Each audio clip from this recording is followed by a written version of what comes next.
नमस्कार बंधुरा तो IQOO Z6 खूब ताड़ाताड़ी लॉन्च होते चलेছে কেননা এই যে IQOO Z5 বলে স্মার্টফোনটা এটা তো লঞ্চ হয়েছিল আগের বছরের অক্টোবর মাসের আশেপাশে আর আমি প্রথম সেলই এটা নিয়ে নিয়েছিলাম।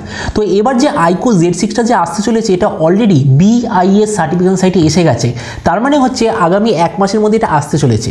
তো এই ভিডিওতে আমি আপনাকে বলবো এই যে IQOO Z6 সম্বন্ধে এখনো পর্যন্ত কি কি ইনফরমেশন পাওয়া গেছে যে এই স্মার্টফোনটা হতে পারে, এই সব কিছু সম্বন্ধে ভিডিওতে আপনাকে আমি বলবো।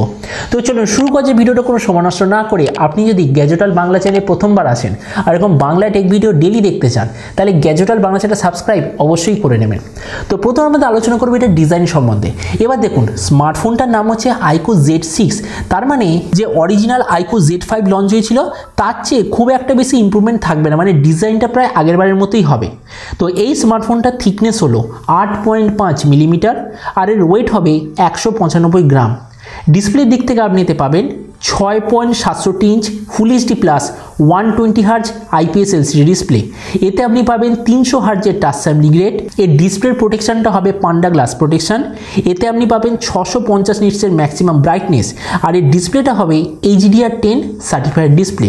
তার মানে হলো এই যে ডিসপ্লে সেটা যে এক্স্যাক্টলি IQOO Z5 এ যেমন ছিল এক্স্যাক্টলি তেমন ডিসপ্লে আপনি এতে পাবেন। প্রসেসরের দিক থেকে অ্যাকচুয়ালি দুটো ইনফরমেশন আছে, বলা হচ্ছে যে এতে আপনি হয় স্ন্যাপড্রাগন 770G প্লাস অথবা স্ন্যাপড্রাগন 780G হওয়ারই সবচেয়ে বেশি চান্স।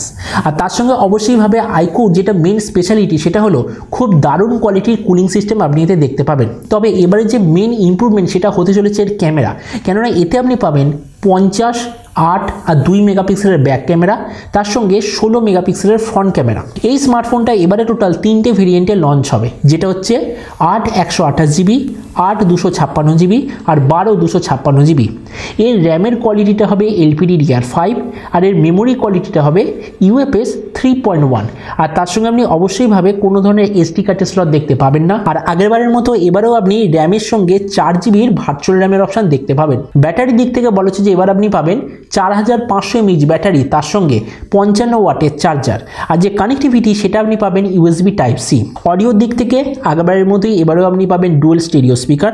তো এবার এই স্মার্টফোনের কিছু বাকি ফিচার হলো যে এতে আপনি 3.5mm জ্যাক পাবেন, যে ফিঙ্গারপ্রিন্ট সেন্সার সেটা হবে সাইড মাউন্টেড ফিঙ্গারপ্রিন্ট সেন্সার। আর এবার এই স্মার্টফোনটা মার্কেটে লঞ্চই হবে Android 12 out of the box নিয়ে। তো এবার সবচেয়ে মেন জিনিস এই যে IQOO Z6 বলে যে স্মার্টফোনটা আমার মতে মনে হয় আপনার কি নেওয়া উচিত নাকি নেওয়া উচিত নয়।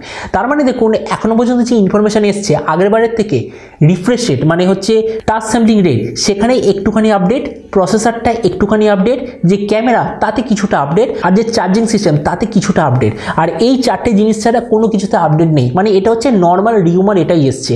কিন্তু আমার কাছে আর একটা ইনফরমেশন এসছে যে হয়তো এই স্মার্টফোনটা অলরেডি চায়নাতে লঞ্চ হয়ে গেছে আর সেটারই রিব্র্যান্ডেড ভার্সন ইন্ডিয়াতে আসবে।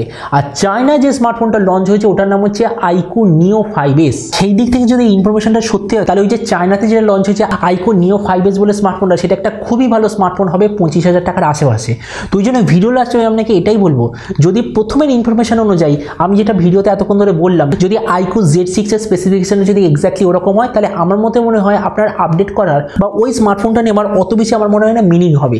কিন্তু যদি এটা সত্যি হয় যে IQOO Neo 5S বলে যে চাইনিজ স্মার্টফোন সেটাই ইন্ডিয়াতে 25,000 টাকায় ওই রিব্র্যান্ড হয়ে আসবে তাহলে অবশ্যইভাবে আপনার ওটা নেওয়া উচিত। কেননা 25,000 টাকায় তাহলে ওর চেয়ে বেটার অলরাউন্ড স্মার্টফোন আর পসিবল নয়। কেননা একটা দারুণ ক্যামেরা, দারুণ চার্জার, তার সঙ্গে খুব ভালো কোয়ালিটির ডিসপ্লে, মানে ওই স্মার্টফোনটা একটা অলরাউন্ড স্মার্টফোন হবে 25,000 টাকার আশেপাশে। তো এবার আপনি যে কমেন্টে আমাকে অবশ্যই জানাবেন এই যে IQOO Neo 6 বলে যে স্মার্টফোনটা আসছে আপনি এই স্মার্টফোনটায় স্ন্যাপড্রাগন 870 দেখতে চান নাকি স্ন্যাপড্রাগন 770G প্লাস দেখতে চান, এটার সম্বন্ধে নিচে কমেন্টে বলতে আমাকে একদমই ভুলবেন না। তো চলুন দেখা হবে আগামীকাল এরকম একটা টেক ভিডিওতে। Till then stay tuned and always remember think positive, be positive. Thank you.